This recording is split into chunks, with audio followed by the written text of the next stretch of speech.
Hi everyone, we're going to be reading the Peacemaker story. And if you were in my class this past year, you heard the story in my class. This is an abbreviated version. That means it's a shortened version. And this is what it's going to be about. One of the most important events that shaped the Haudenosaunee was the creation of the Gaia-Ness Hagawa, the Great Law of Peace. It guides the Haudenosaunee through all aspects of life. A full rendition of this epic, which takes several days to tell, reveals or shows the ways in which the Peacemaker's teaching emphasized the power of reason, not force, to assure the three principles of the Great Law: righteousness, justice, and health. The Great Law of Peace provides the Haudenosaunee people with instructions on how to treat others, directs them on how to maintain a democratic society, and expresses how reason must prevail in order to preserve peace. The following is an abbreviated version of the story, or a shortened version of the story. Okay, here we go. Long ago, the Haudenosaunee nations were at war with each other. A man called the Peacemaker wanted to spread peace and unity throughout the Haudenosaunee territory. While on his journey, the Peacemaker came to the house of the Onondaga leader named Hiawatha, more commonly known as Hiawatha.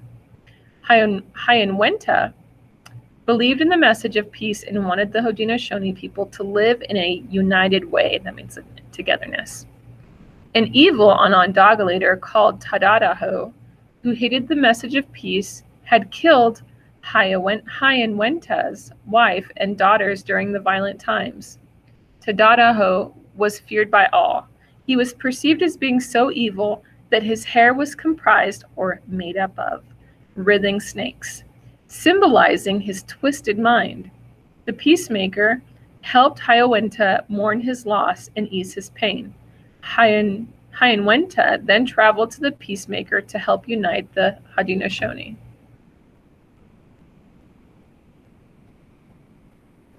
The Peacemaker used arrows to demonstrate the strength of unity.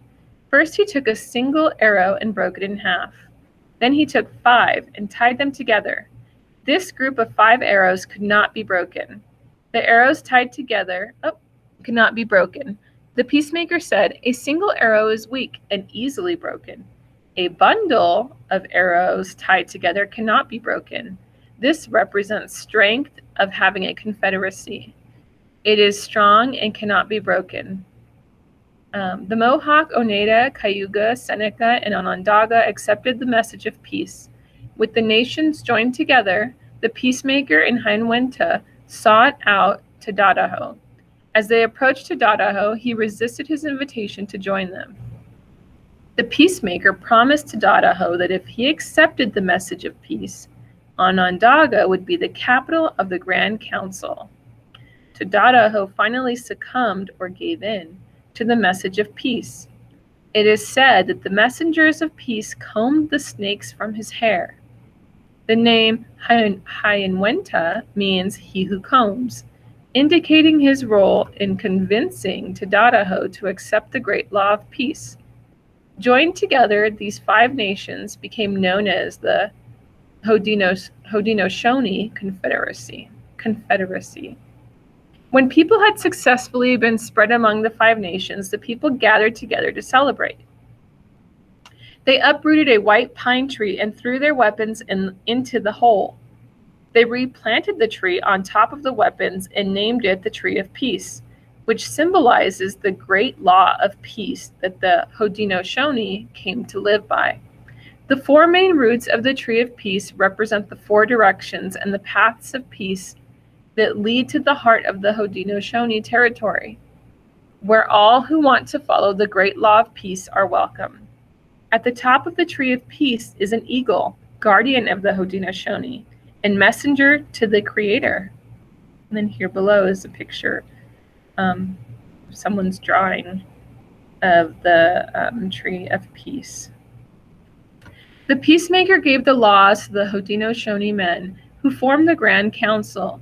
The Grand Council, made up of 50 Hoyani, makes decisions following the principles set forth in the Great Law of Peace. When decisions are made or laws passed, all council members must agree on the issue. This is called a consensus. Today, Haudenosaunee communities continue to live by the principles of the Great Law. The Great Law of Peace is one of the earliest examples of a formal democratic governance structure. The Great Law of Peace was known to some of the founding fathers, that's the founding fathers of the United States of America, and has been compared in terms of designated authorities and balance of power to the U.S. Constitution. The Haudenosaunee Ground Council is the oldest governmental institute still maintaining its original form in North America. And actually, these tribes are actually located over on the northeast coast of the United States of America. So let's see. Okay, we're going to go ahead and practice inferring. We're going to answer some of these questions. What can we infer about Tadadaho's way of living? And this is his way of living before accepting peace. So the text gave us an idea of the things that he did. So we can infer and kind of make like a judgment call and say, I believe Tadadaho was blank. And you're going to say what it was that he was like before accepting peace. I believe Tadadaho was, and then you're going to go ahead and explain that. What did each of the 5 arrows represent? So it doesn't say in a complete sentence the 5 arrows represent, and then the answer. We have to actually put a couple sentences together to try to understand what each of the 5 arrows represented. So your answer, you're going to type it in here. Do you infer that Hayawenta forgave Tadadaho? So we know that Hayawenta, he's the one who had his wife and his family killed by Tadadaho. And so do we infer that Hayawenta forgave Tadadaho? And let's explain why, not just a yes or no. What does the story mean by Tadadaho's writhed snakes in his hair were combed out by Hayawenta?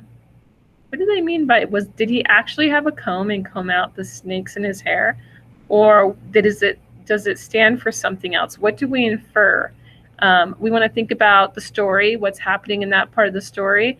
That's towards the end where there was resolution or a solution to the problem. So we want to think about, okay, I know there's a solution to the problem here. So what does it mean that they comb the snakes out of his hair? That's symbolizes something else, but what is it symbolizing? So we're going to infer that. So these are some questions you can answer to practice inferring. And of course, you want to make sure that you answer these after watching the Making Inferences video. I do hope you enjoyed the story. This is one of my favorite stories. I hope that you guys all can complete those questions at the bottom, and then you can share them with me. Thank you.